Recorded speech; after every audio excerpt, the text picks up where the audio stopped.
stable coins, part of the meme coin market, NFTs, but also smart contracts.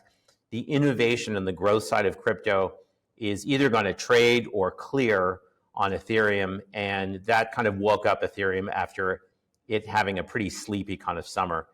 The rest of the CoinDesk 20 names, which are the top names in crypto, experienced what were almost surprising resurgences.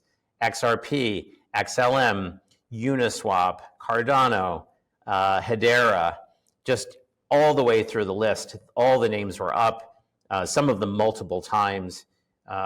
As things stood by the end of November, more than half of the CoinDesk 20 names had doubled or better during the year. So those are so separating those two is important.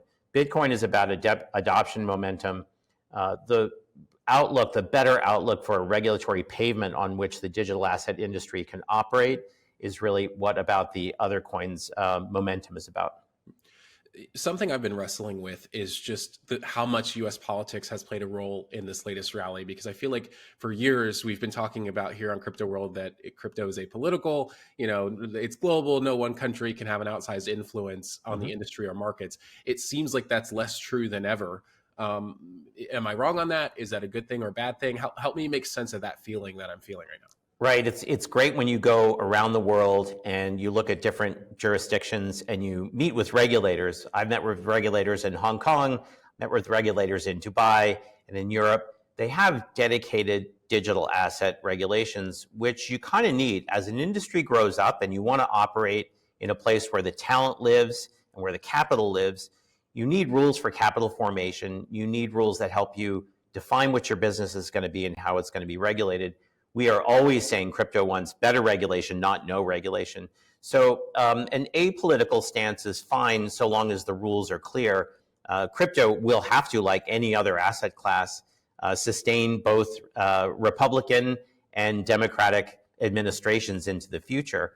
But I'm almost looking at this as crypto's 1933 moment, right? When the Securities Act passed in 1933, it established exactly what securities were and what they weren't. It provided clarity. It was landmark.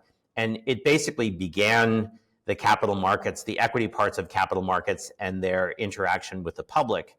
And that was very good. At the time, it may not have felt excellent, but now it feels foundational, and we still refer to those rules every day.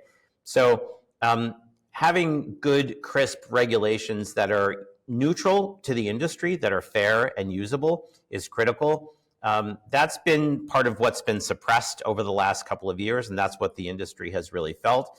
That's the environment that we appear to be exiting from, and that's why the spirit seems to be a little bit more constructive. How long do you see U.S. politics still influencing the market at the level that we're seeing right now? Because we still have to get a lot of these names confirmed. We still have to see what kind of bills make it through committee onto a floor vote. There are just so many questions right now. So is this our life for the next 2 to 4 years that we're going to be watching politics and looking at price moves and saying, all right, what's happening on Washington to drive that price move? Well, I think there are going to be moments of elation like we've had over the last month, and there are going to be moments, maybe even seasons of frustration. So we can't assume that we're going to keep rocketing off. I think even if you look at the markets over the weekend and today, they've softened a little bit. We've had an incredible run for a month.